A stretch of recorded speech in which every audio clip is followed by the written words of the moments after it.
Ya, salam kepada teman-teman. Ini saya Wilson dan juga dengan rekan saya Kak Venov.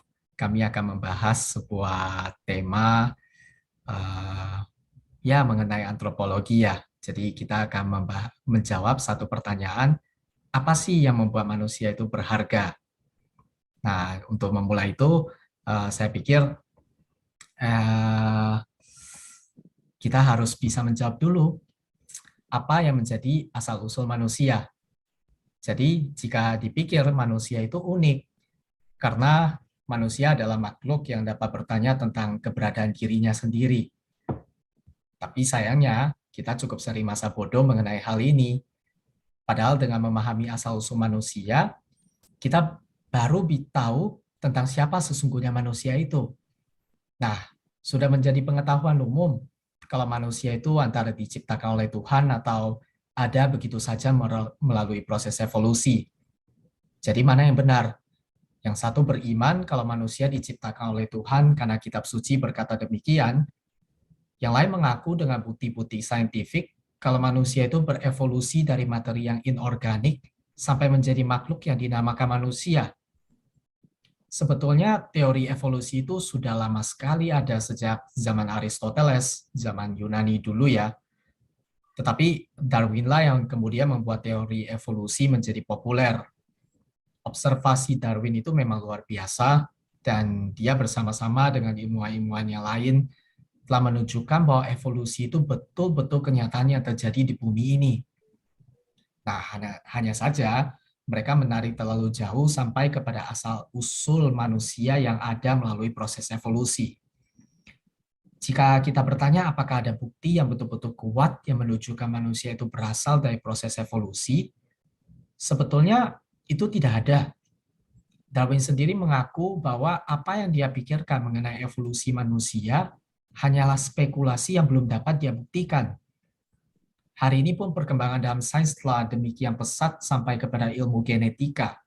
Dan manusia tidak hanya dipercaya berasal dari simpanse loh, atau makhluk sejenis itu, tetapi ada juga ilmuwan yang berpendapat bahwa manusia berevolusi dari babi misalnya, atau dari ikan, shellfish, ya, sehingga manusia itu katanya selfish gitu ya. Jadi memang ya unik juga.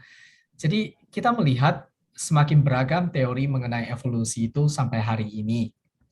Dan dari semua teori itu, tidak ada satupun bukti yang kuat selain bahwa evolusi itu hanyalah keyakinan yang dianut oleh kaum ilmuwan tertentu. Jadi, sebetulnya evolusi itu menjadi evolusionisme karena iman pada teori evolusi sebagai dasar yang menentukan asal-usul manusia. Maka, apa bedanya dengan iman pada Tuhan yang darinya kita memahami asal-usul manusia sebagai yang diciptakan dan bukan ada begitu saja tanpa tujuan? Oke, tapi evolusi itu paling tidak fakta yang dapat dibuktikan secara saintifik. Bagaimana dengan Tuhan? Tidak ada yang bisa membuktikan adanya Tuhan. Ya, saya tidak akan masuk pada argumentasi mengenai keberadaan Tuhan. Tetapi saya ingin mengajak kita untuk merenungkan apa konsekuensi dari iman yang kita anut.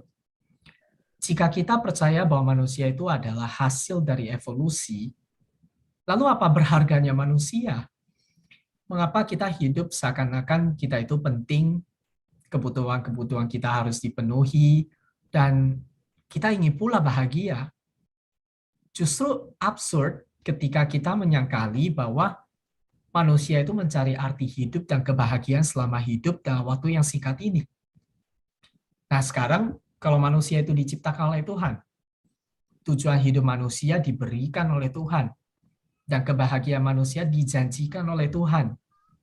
Bukankah itu berarti kalau arti hidup kita dan kebahagiaan kita ditentukan oleh relasi kita dengan Tuhan? Nah, kalau manusia dapat berelasi dengan Tuhan dan diciptakan sedemikian olehnya, tidakkah itu membuat manusia menjadi berharga? Jadi, pantaslah kalau kita mengatakan manusia itu berharga, karena memang betul manusia itu diciptakan berharga di mata Tuhan. Nah, sekarang untuk memahami lebih jauh, kita juga perlu tahu apa yang menjadi natur manusia.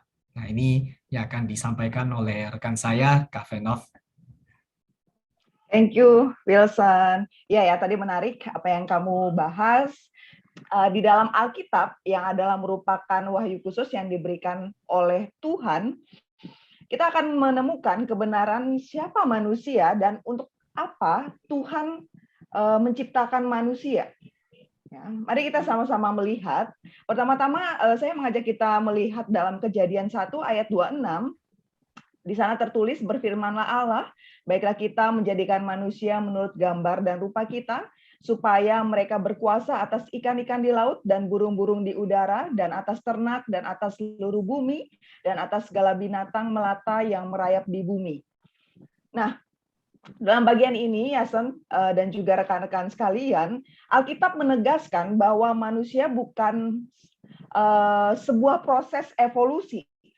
Ya, tercipta bukan dari sebuah proses evolusi, namun manusia dicipta oleh Allah. Dan yang membuat manusia spesial dan berharga adalah manusia dicipta oleh Allah menurut gambar dan rupanya. Ya, mari kita sama-sama melihat apa sih arti manusia dicipta menurut gambar dan rupa Allah. Nah, kata gambar dan rupa adalah dua kata yang sinonim namun saling menggantikan. Kata gambar dalam bahasa Ibrani adalah selem, yang artinya ukiran atau patung-patung. Nah, dalam konteks Perjanjian Lama, rakyat akan mengetahui siapa rajanya melalui selem yang ditaruh di tempat-tempat di mana raja itu berkuasa. Nah, jika kita lihat dalam konteks saat ini, kita melihat foto-foto presiden dan wakil presiden yang ada di setiap ruang dan tempat di negara Indonesia. Nah, selem menunjukkan sebuah lambang wakil atau representasi akan kekuasaan raja atau presiden tersebut.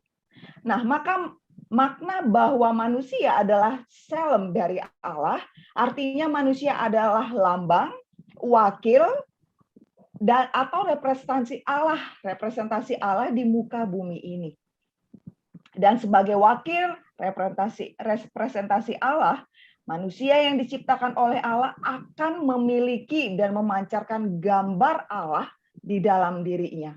Ini dapat kita lihat juga dalam 1 Korintus 11 ayat 7. Dan gambar Allah ini ada di dalam keseluruhan diri manusia. Ada dalam keseluruhan diri manusia.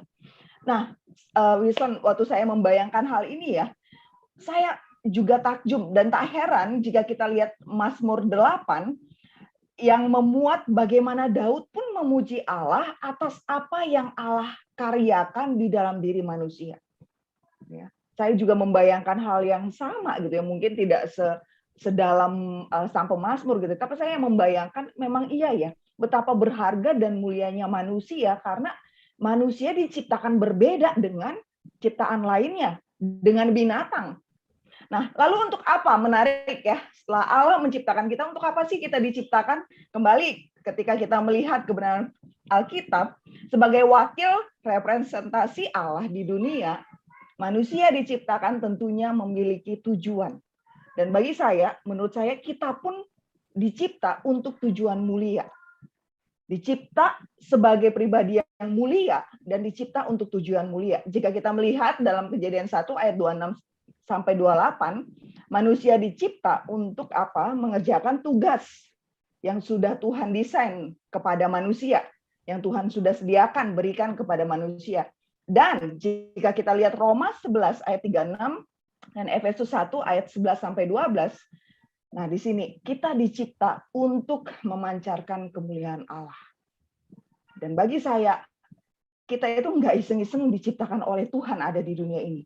Kita manusia yang diciptakan mulia untuk juga tujuan mulia yang Allah sudah tetapkan. Saya jadi refleksi sih, Son. Ya sometimes ya, memang kembali nanti kita bahas ya di sesi berikutnya ya, Son ya. Yeah. Kenapa akhirnya kita melihat diri kita tidak berharga? Kenapa kita melihat bahwa kok saya nggak ada artinya ya, saya secara pribadi pun pernah dalam satu titik dalam diri saya merasa saya nggak berharga. Namun saya bersyukur sih dalam perenungan saya, kembali sih, waktu saya mempersiapkan ini juga, Son, saya sangat bersyukur ketika mempersiapkan dan membayangkan, iya ya, Tuhan menciptakan saya mulia, Dan ada sifat-sifat, dan dalam keseluruhan saya itu ada rupa dan gambar Allah loh.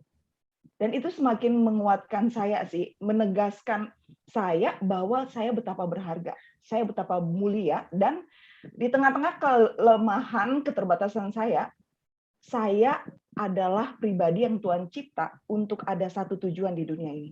Dan saya harus mengerjakannya. Itu sih, Son, refleksi saya ketika saya merenungkan satu bagian ini. Wow, menarik sekali ya. Ya, jadi kita sampai ketemu di video berikutnya. Terima kasih. Terima kasih, sampai ketemu.